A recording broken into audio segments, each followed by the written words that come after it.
welcome back to the Her Hoop Stats podcast. We are hanging out in Tampa once again following UConn's championship victory over South Carolina on Sunday. Megan, first off, as a UConn writer, as a UConn fan, how much fun did you have this weekend? So much fun. I mean, this run for UConn is just insane when you think about and obviously they won Taryn Paige Becker's career with a championship. That's been the talk going into this tournament, going into this weekend. But the fashion in which UConn did it, I think is it's shocking in a way, in a lot of ways, but it's also just like very reminiscent of like past UConn championships in a way because they were so dominant throughout the tournament. Yeah, I feel like I kept thinking like they kept blowing everyone out. And this, you can go back to even before the tournament, like Big East tournament. And I kept thinking like, okay, but the competition's getting harder now. Like they're going to win, but they're not going to win by 30 again, right? Like maybe they're going to win by 15 this time or 10. And they kept winning in this fashion, I feel like, against UCLA and then against South Carolina, against the top two seeds in the tournament this weekend, which blew my mind. But we're going to get into the game a little bit, but as long as we're talking about how dominant they've been, maybe we can just start with what I want to know as someone who's been following them all year. They lost 3 games, and if you watch them this weekend, that doesn't make any sense that they lost 3 games this year. At what point do you feel like kind of that switch flipped for them, and how did that happen? Yeah, I think it flipped when they lost to Tennessee. So they lost 2 games early in the year, one to Notre Dame, one to USC, close losses. And then they lost down at Tennessee in early February. And I think you could see that switch flip almost immediately after that game because they played South Carolina about a week later, and that was when they beat South Carolina at home, 29 points. Everyone, I think, went into that game thinking UConn was going to lose it, and if they did win it, it would be like a nail-biter, like Paige hits a shot type of win. And they went out there, just won by 29 points on South Carolina's home court. And I think that was the first time you saw like what the potential of this team was, like what they could do if they were firing on all cylinders, if they were playing like a team with Paige, AZ, and Sarah. Those 3 were playing at a high level. You saw that what it all comes together as in that game, and I don't think they win from that game and just like went on a tear and it never like ended until now.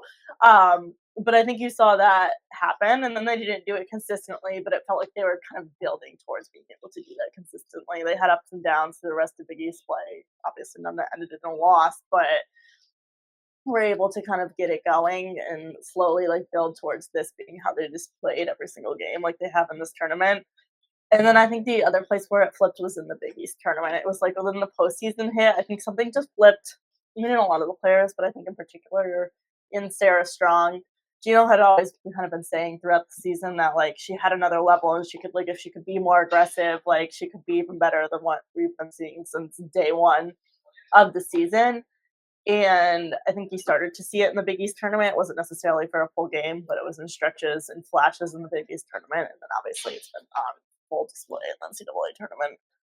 Yeah, I mean, it's crazy that they were underdogs in that first game against South Carolina, and they came in big favorites today, and not even enough. But to your point about Sarah Strong, I think like a lot of people, it's the cliche. People say like, once you hit the postseason, you're not a freshman anymore. Like now you're a sophomore. Now you've played a full season.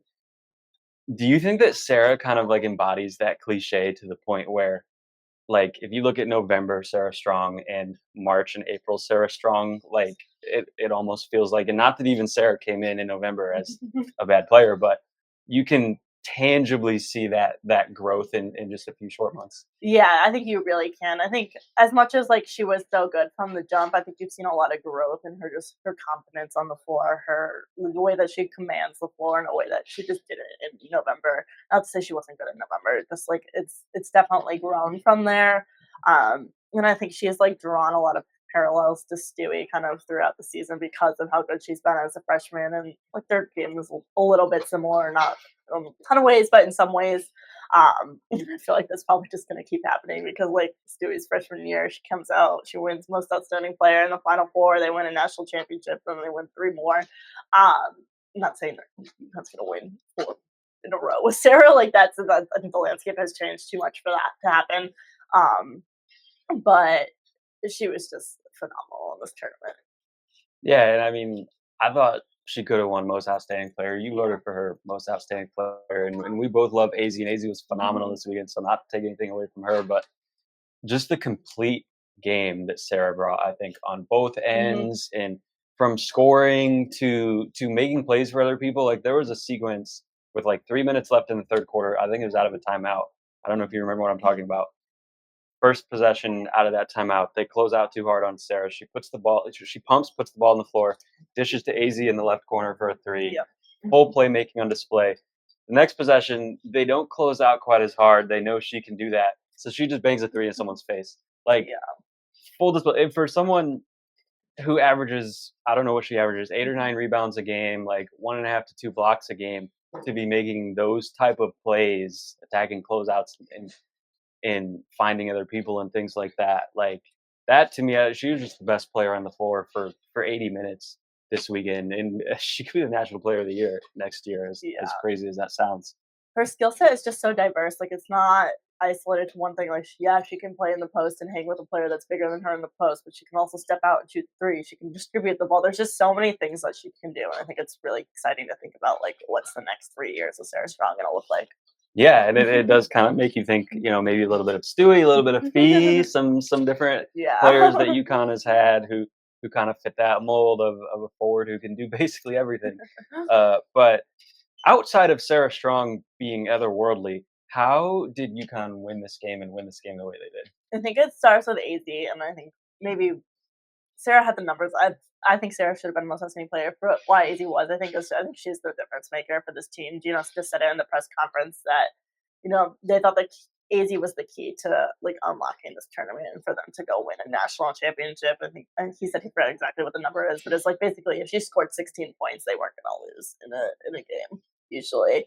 And she came out, she scored 24 today. I think you just kind of like, in a way, look back to that Elite 8 game when he runs the screen for her in the fourth quarter when she's 0 for 9, and like the attitude that she probably came into these 2 games with compared to what she would have had that game ended differently is probably a huge part of why they win this national championship. She was just, and she did it this game too with like she was the leading scorer at halftime without having made a three yet, and then she did make some threes in the second half. So I think she was a big piece of it. And then I think they just, all the little things, like getting after it on the glass. They didn't do a great job on the glass in the first half. They cleaned that up in the second half some to get that edge. I mean, just so many different pieces coming in and making plays. You had KK Arnold in the third quarter, I think, or maybe it was the fourth, I can't remember anymore.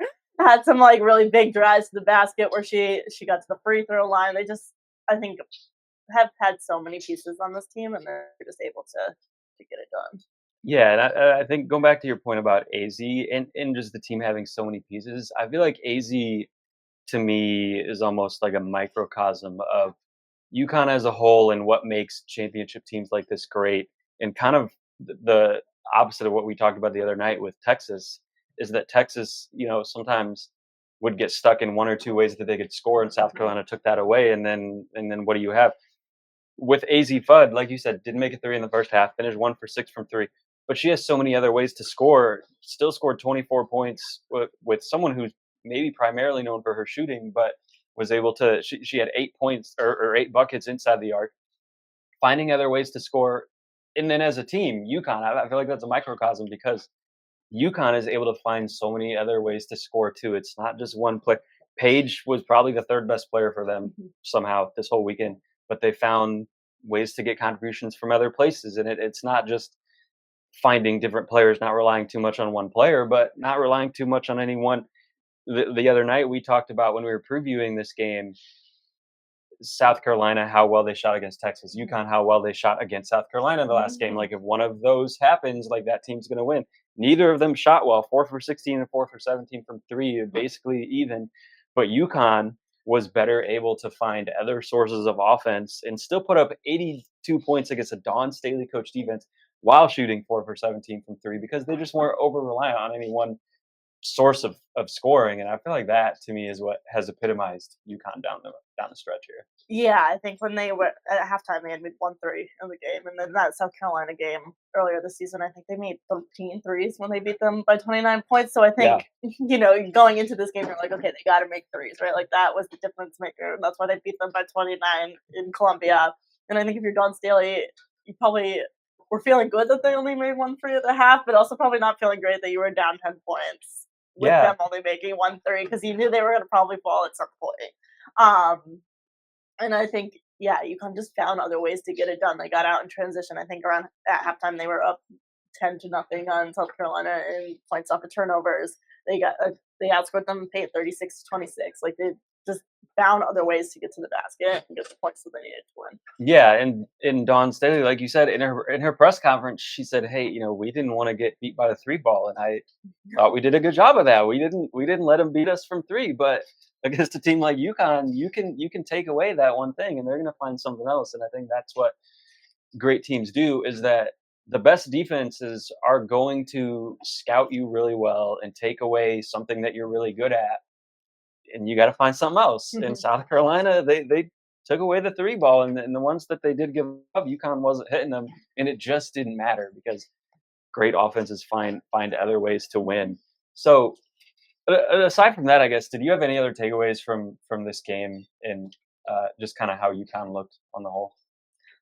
Not from the game as much because I or think, the season. Yeah, just as the season. I mean, I think just the season for like Paige to go out like this. Obviously, like the team, the program, Gino has talked so much about like how they really wanted to get Paige this championship, and I think it's just great to see her legacy kind of end with this because she's accomplished so much. She's been a National Player of the Year. She's been a Big East Player of the Year. She's been a regional Most Outstanding Player. Like everything that you can kind of accomplish in a career at UConn she had, except for the championship. And I think, especially coming from a program like UConn, where there's been a lot of championships, so most of the greats have at least one, that she gets to kind of end this with the championship and have that on her resume too. I think it's just great. Yeah, I think it's really cool for her, and it's cool that she got to do it with AZ because you think through their careers how much both have dealt with and how many times one or the other was hurt and they weren't able to play together. And for them to be able to play together on this whole championship run, and for Paige to get her title and AZ to get the Most Outstanding Player, I feel like it's just a really cool kind of storybook ending. Obviously, AZ's coming back, but storybook ending for Paige's career, which was really cool to see. Yeah, definitely. Yeah. Well, did you have anything else you wanted to wrap up with? Honestly, not really. I don't like. Yeah, I feel like that sums up. Yeah. Live from Tampa. Live from Tampa. There it is. Let's go. Well, yeah. Hope we'll you guys have more in-depth breakdowns on all the pods this week if you follow any of the other podcasts. Yeah, are we gonna have a Gower hour? Yeah, we'll have a Gauer hour. Tune into the Me and Gower Rob will hour. be back this week for more in-depth breakdown of this weekend. There you go. Looking ahead to next year, all of that good stuff. There you go. Yeah, I can't wait for it. I will be tuned in for sure. Thank you guys for hanging out with us this weekend and all season, following along on our stuff. Stay tuned for all of that stuff Megan just said. WNBA stuff coming in a month, and we will see you back here for the next one.